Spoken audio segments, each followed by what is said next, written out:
Hello and welcome to Dmbfx Trading Tutorial. Today we're going to talk a bit about different strategies that can help make your trading smarter. We're first of all going to look at different aspects of the strategy that can basically help you make better decisions about your trading and thereby also maximizing your profit. So the template that we're going to look at today basically contains 4 basic conditions or principles, as you can call them. And they're basically put in there not only to minimize the risk while you're trading, but also to give you a better setup when you're trading. So to start off with, let's look a bit closer at the conditions that we have here. Now, as you can see in the chart, we obviously have some levels here. You have the green levels down here, and then you obviously have the red levels up here. Now what this basically means is that the green levels down here are the so-called buy zones, and you obviously have 3 zones, and vice versa in the sell zones you obviously have 3 levels as well. Now the levels can basically be called buy zone 1, buy zone 2, and then you have the buy zone 3 as well, and vice versa in the sell zone you obviously have level 1, the sell zone 1, 2, and 3. Now what this basically means is that whenever the price would, for an example, hit down here, it would actually give you an opportunity to buy in this template.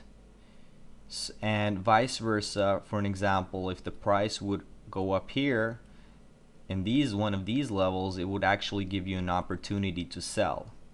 So you have buy zone here, and then you have the sell zone up here. And obviously there's a reason why you have the buy zone 1, 2, and 3, the 3 levels. And the more deep it actually goes, the more probability of a successful trade you would actually have. So if the price would actually go down here, then that would actually be an extreme buy zone, okay? And vice versa, if the price would actually be up here in the sell zone 1, then that will basically give you good circumstances for a sell, okay? So that's pretty much the first condition that we have, okay? So keeping in mind that, you have the sell zones up here, and then you obviously have the buy zones up down here. And in between, as you can see here, we have something called the neutral zone, okay? Within the blue line. And we would never actually go into trade in the neutral zone because it would actually be a bit too risky. So we would only trade whenever we're in the buy zones or in the sell zones. So obviously the best opportunity to do a buy or a sell would be in buy zone 1 or the sell zone 1.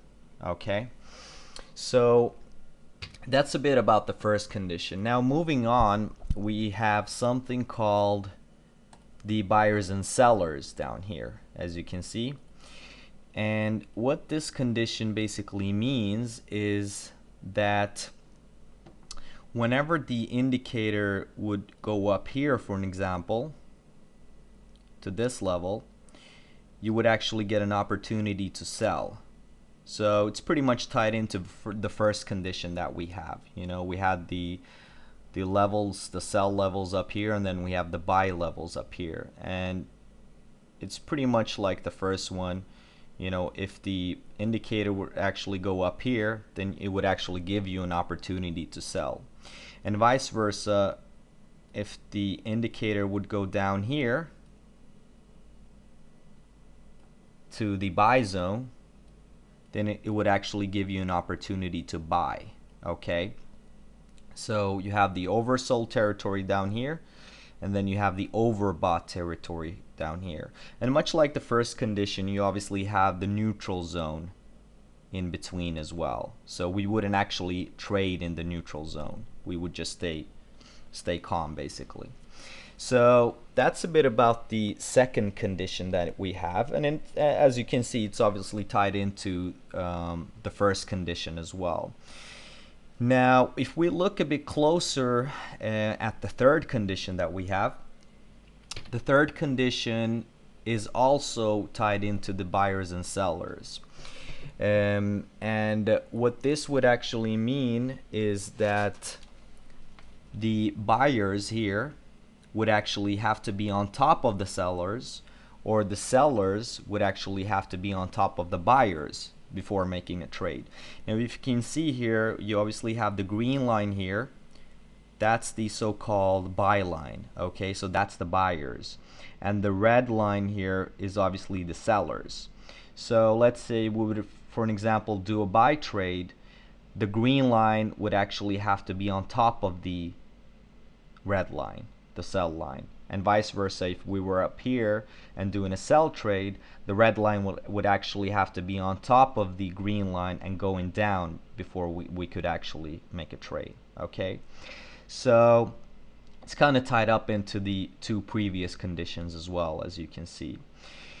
Now, if we move on to the fourth condition and the final condition, the fourth and final condition is basically that the last candle, as you can see here, would actually have to be green, for an example, if we're gonna do a buy. Okay, so let's say the price would be down here and we wanted to go long, we wanted to buy. The last candle here, as you can see, would actually have to be a green one before making a trade. Okay, and vice versa. If the price was up here, for an example, and we wanted to go short, we wanted to sell, the last candle would actually have to be red and moving down before we can actually trade it. Okay, so that's pretty much about the four conditions that we have in this particular strategy. As you can see, they're very, very good in terms of that they can minimize the risk while you're trading, and obviously, you know, also maximize your profit, which is obviously the ambition for every trader. If you have any more questions regarding this strategy or about trading, please do not hesitate to check us out on www.dmbfx.com. Thank you very much for watching.